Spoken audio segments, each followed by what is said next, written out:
La petite sirène. Il était une fois, au fond de l'océan, une magnifique cité sous-marine appelée Atlantica. Cette cité était habitée par des créatures marines magiques et des sirènes fantastiques. Parmi elles se trouvait une petite sirène du nom d'Ariel. Elle avait des cheveux couleur corail et des yeux étincelants comme des perles. Ariel était curieuse de découvrir le monde au-delà des eaux familiales. Elle rêvait de nager vers la surface, d'explorer la terre ferme. Cependant, son père, le roi des mers, lui avait toujours interdit de s'aventurer hors de la cité. Un jour, alors qu'Ariel jouait près de la surface, elle entendit une douce mélodie. Intriguée, elle se rapprocha et découvrit un bateau à voile flottant à la surface de l'eau. À bord, il y avait un jeune prince qui chantait une chanson mélodieuse qui captiva tout de suite le cœur d'Ariel. Fascinée par la beauté du monde terrestre, Ariel revint souvent à la surface pour écouter le prince chanter. Et au bout d'un moment, elle tomba éperdument amoureuse de lui. Mais son amour était compliqué.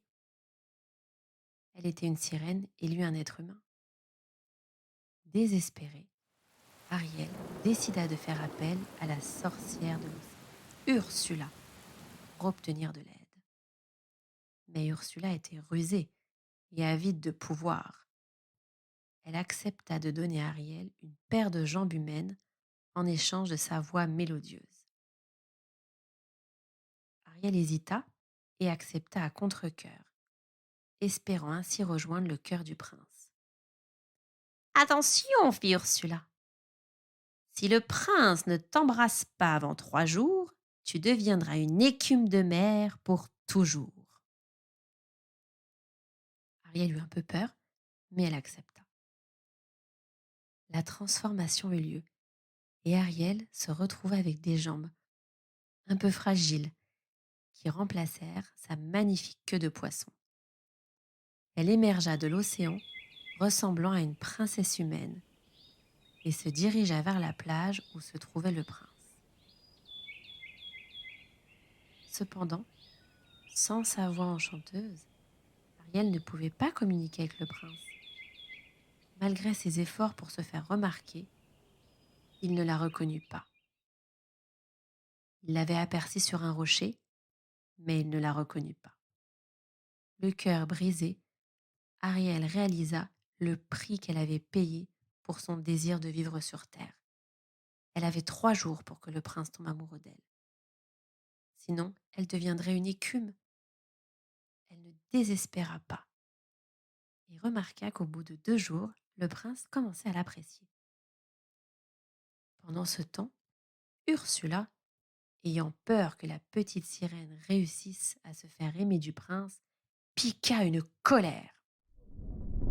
Elle avait créé une tempête des mers qui menaçait de détruire le royaume sous-marin. Ariel, déterminée à sauver son peuple, retourna dans les profondeurs de l'océan et confronta Ursula. La petite sirène n'avait plus sa voix mélodieuse, mais elle avait conservé son cœur aimant. Elle convainquit Ursula de lever la tempête en échange de sa liberté. Ursula, avide encore de pouvoir, accepta l'offre. Une fois la tempête dissipée, Ariel retrouva son apparence de sirène. Elle n'avait plus de jambes, mais elle avait gagné quelque chose de bien plus précieux, l'amour et le respect de son peuple, car grâce à elle, elle avait sauvé la cité d'Atlanta. Les sirènes acclamèrent Ariel comme une héroïne, reconnaissant son sacrifice pour sauver Atlantica. Pendant ce temps, le prince se remettait de la tempête et il se souvenait vaguement de la magnifique sirène qui l'avait sauvé pendant la tempête. Bien qu'il ne se souvienne pas de son visage, il se rappela de la mélodie enchanteresse qui avait apaisé la mer agitée. Un jour, alors qu'il était sur le bateau, il aperçut au loin la petite sirène. Il la reconnut aussitôt. Il sauta dans l'eau, nagea jusqu'à elle et lui dit: Mais je te reconnais, c'est toi qui m'as sauvé la vie. Mais tu es une sirène? La petite sirène lui expliqua toute son aventure et tout ce qui lui était arrivé. Le prince l'embrassa aussitôt et comme par magie, sa queue de sirène se transforma en jambe.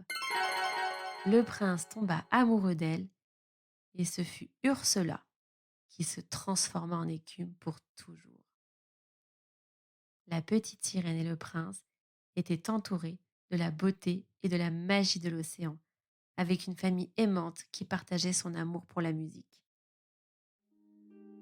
Le père de la petite sirène accepta enfin qu'elle vive sur Terre. Et ainsi, la petite sirène, ayant appris que le véritable trésor de l'océan était l'amour et le sacrifice, nagea joyeusement dans les eaux de l'Atlantique, sans sa queue, répandant la magie de sa voix à travers les vagues et vivant une vie pleine de grâce et de bonheur.